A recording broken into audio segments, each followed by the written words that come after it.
शुरुआत करते हैं खबरों के सफर को। सर्जिकल स्ट्राइक पर कांग्रेस ने संजय निरुपम के बयान से किनारा कर लिया है। कांग्रेस ने कहा कि उन्हें सेना पर पूरा भरोसा है। संजय निरुपम के बयान से कांग्रेस का कोई लेना देना नहीं। संजय निरुपम ने सीधे सेना पर सवाल खड़े करते हुए सरकार से सबूत मांगे थे, साथ ही सेना पर दबाव में काम करने का आरोप लगाया। जिस तरीके से सर्जिकल स्ट्राइक का राजनीतिकरण हो रहा है और राजनीतिक फायदा उठाने का कोशिश बीजेपी कर रही है, मेरा उस पर एतराज है। Congress party does not agree with the statement made by Shri Sanjay Nirupam. We have taken a serious note of the same. 28 से 29 सितंबर की रात को सेना ने एलओसी पार कर सर्जिकल स्ट्राइक को अंजाम दिया। 4 घंटे चले ऑपरेशन में सेना ने आतंकियों के 8 लॉन्च पैड तबाह कर दिए थे। सेना के ऑपरेशन में करीब 50 आतंकी मारे गए। सेना के डीजीएमओ रणबीर सिंह ने खुद इस बात की जानकारी दी। इससे पहले कल पूर्व केंद्रीय मंत्री पी चिदम्बरम ने भी सर्जिकल स्ट्राइक पर सवाल उठाए थे। सर्जिकल स्ट्राइक पर बीजेपी ने आज केजरीवाल को करारा जवाब दिया। कहा केजरीवाल अपने बयान से पाकिस्तान में हेडलाइन बन गए हैं। केंद्रीय मंत्री रविशंकर प्रसाद ने केजरीवाल को जवाब देते हुए कहा कि भारत के एक सीएम ने पाकिस्तान को सवाल खड़ा करने का मौका दे दिया। देखिए, बहुत पीड़ा की बात है। अगर वो मोदी जी को सैल्यूट करते हैं तो हम भी उनका स्वागत करते हैं, लेकिन उसी समय अगर वो पाकिस्तान के प्रोपेगेंडा से प्रभावित हो उसका जवाब देना चाहिए। तो क्या पाकिस्तान का प्रोपेगेंडा उनके लिए महत्वपूर्ण है या भारत की सेना का त्याग? यही कहा था, प्रधानमंत्री जी से अपील की थी कि पाकिस्तान के इस प्रोपेगेंडा का मुंहतोड़ जवाब देना हम सब लोगों को, और इस कोशिश में भी हम सब लोग प्रधानमंत्री जी के साथ हैं। अरविंद केजरीवाल ने कल एक वीडियो मैसेज जारी कर सर्जिकल स्ट्राइक के लिए पीएम मोदी को बधाई दी। साथ ही पाकिस्तान के दुष्प्रचार को खत्म करने के लिए सबूत भी मांगे थे। अरविंद केजरीवाल ने कहा कि पीएम ने इस मुद्दे पर जो इच्छा शक्ति दिखाई उसके लिए मैं उन्हें सैल्यूट करता हूं। केजरीवाल ने कहा कि सर्जिकल स्ट्राइक के बाद पाकिस्तान बुरी तरह से बौखला गया है। वे अब गंदी राजनीति पर उतर आए हैं। इसके बाद केजरीवाल ने कहा कि मेरी पीएम से अपील है कि जैसे जमीन पर पाकिस्तान को जवाब दिया वैसे ही पाकिस्तान। केजरीवाल के बयान को पाकिस्तान के अखबारों और टीवी चैनल्स ने प्रमुखता से उठाया, जिसके बाद आज सरकार ने जवाब दिया। दिल्ली के स्वास्थ्य मंत्री सत्येंद्र जैन पर आज एक महिला ने सैंडल फेंक दिया। सत्येंद्र जैन आज इनकम टैक्स के दफ्तर में पेशी के लिए पहुंचे थे। सत्येंद्र जैन पर हवाला का आरोप लगा है। इनकम टैक्स के ऑफिस से बाहर निकलते हुए महिला ने सत्येंद्र जैन पर सैंडल फेंकी। आरोपी महिला आम आदमी सेना से जुड़ी है।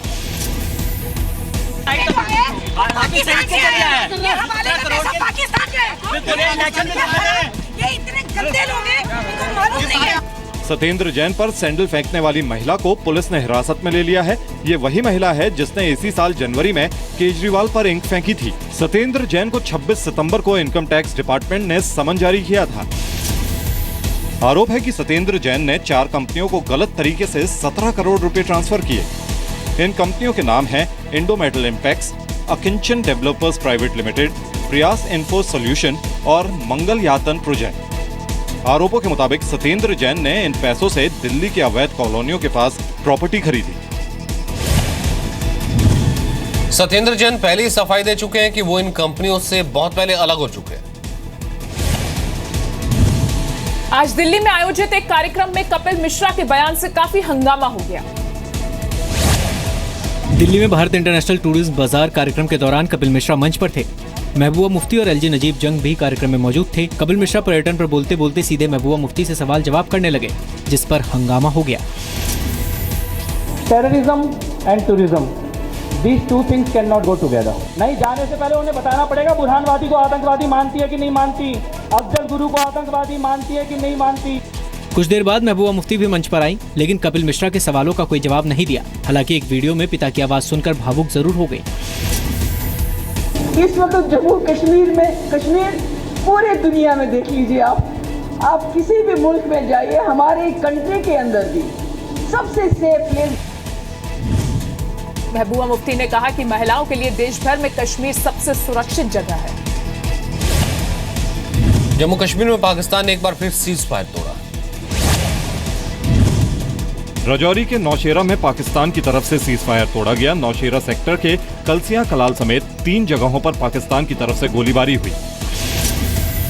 बहुत फायरिंग हो रही है, रात से सुबह 24 घंटे से फायरिंग हो रही है। पाकिस्तान वाले लोग हैं ना, जो उन्होंने 5 बार इधर गोलाबारी की है। हालात काफ़ी ख़राब है क्योंकि हमारा जो अभी तक एग्रीकल्चर का सीज़न चल रहा है, कल्टीवेशन चल रही है मक्की और हमारी खेती की, तो उस कारण लोग बहुत ज़्यादा डिस्टर्ब हैं और छुपे हुए हैं सुबह से। कहीं ना कहीं कोई अभी बैंकर की फैसिलिटी तो है नहीं। 3 अक्टूबर को पुंछ के शाहपुर सेक्टर में पाकिस्तान की तरफ से सीज फायर तोड़ा गया। कई स्थानीय लोग घायल हुए। 1 अक्टूबर को पाकिस्तान ने अखनूर सेक्टर में सीज फायर तोड़ा, लगातार फायरिंग की गई। 20 सितंबर को पाकिस्तान की तरफ से उरी सेक्टर में सीज फायर उल्लंघन हुआ। 29 सितंबर को भी जम्मू कश्मीर के पुंछ सेक्टर में पाकिस्तान ने सीज फायर तोड़ा। रक्षा मंत्रालय के आंकड़ों के मुताबिक जम्मू कश्मीर में इस साल जुलाई तक करीब 26 बार सीज फायर का उल्लंघन हुआ।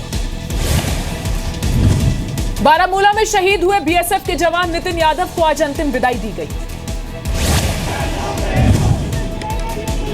नितिन यादव का अंतिम संस्कार इटावा में उनके पैतृक गांव में किया गया। पूरे राजकीय सम्मान के साथ शहीद नितिन का अंतिम संस्कार किया गया।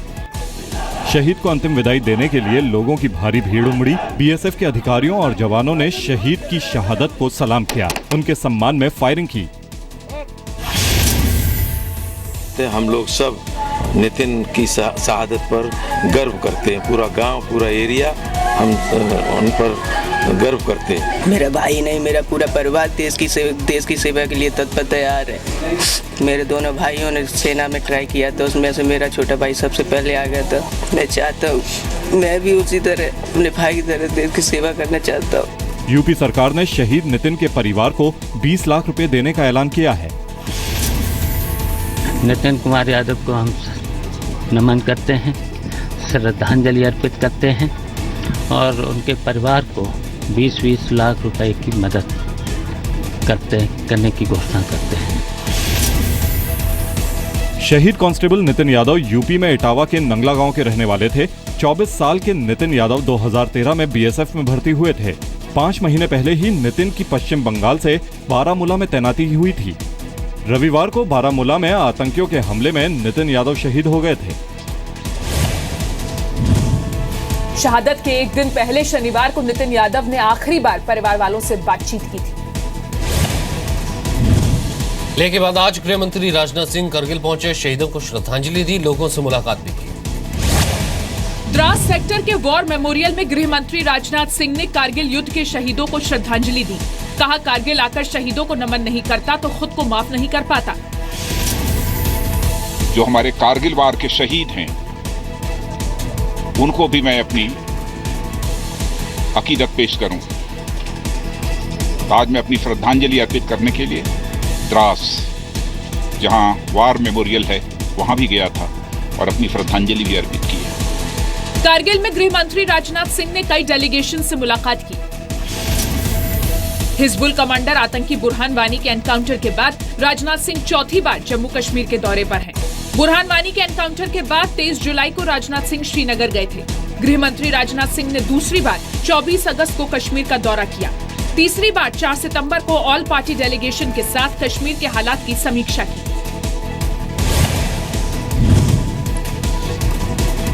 तो 6 अक्टूबर को राजनाथ सिंह जैसलमेर भी जाएंगे, बॉर्डर इलाकों की सुरक्षा व्यवस्था की समीक्षा करेंगे।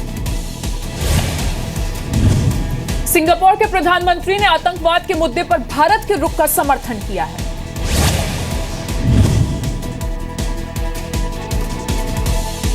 ज्वाइंट प्रेस कॉन्फ्रेंस में बोलते हुए सिंगापुर के प्रधानमंत्री ली सीन लुंग ने उरी हमले की निंदा की। कहा, आतंकवाद से दोनों देश मिलकर लड़ेंगे। पीएम मोदी ने आतंकवाद को दुनिया के लिए गंभीर समस्या बताया। Next, may I express my condolences to the Indian government and the families of the victims of the Uri attack. Singapore strongly condemns terrorist attacks of all forms. It is my firm belief that those who believe in peace and humanity need to stand and act together against this menace. Uri हमले के बाद कई देश भारत की आतंकवाद की मुहिम पर समर्थन जता चुके हैं। 3 अक्टूबर को रूस ने भारत का खुलकर समर्थन करते हुए पाकिस्तानी आतंकवाद रोकने को कहा था। 2 अक्टूबर को नेपाल ने सार्क सम्मेलन रद्द करते हुए सदस्य देशों को आतंकवाद के समर्थन से बचने की नसीहत दी। पाकिस्तान पर भारत के रुख का समर्थन करते हुए बांग्लादेश, अफगानिस्तान, भूटान और श्रीलंका ने भी सार्क का बॉयकॉट किया था। आज भारत और सिंगापुर के बीच 3 बड़े अहम समझौते भी हुए। 0.25% की कटौती के साथ रेपो रेट 6.5% से घटकर अब 6.25% हो गया है। वहीं रिवर्स रेपो रेट 6% से घटकर 5.75% हो गया है। There will be a further possible downgrading of global growth. I'll be surprised if there isn't. Repo rate में कटौती के साथ ही EMI में भी कटौती होना तय है। 15 साल के लिए 25 लाख के लोन पर EMI में करीब 4500 रुपए सालाना की बचत का अनुमान है, जबकि 15 साल के लिए 50 लाख के लोन पर करीब 9000 रुपए सालाना की बचत का अनुमान है। RBI का अनुमान है कि 2016-2017 के चौथे क्वार्टर में महंगाई 5.3% रह सकती है। मॉनेटरी पॉलिसी कमेटी MPI की अगली बैठक 6 से 7 दिसंबर को होगी। पहली बार RBI की मॉनेटरी पॉलिसी दोपहर 2:30 बजे पेश की गई। इंटरनेशनल स्टैंडर्ड्स को ध्यान में रखकर ऐसा किया गया।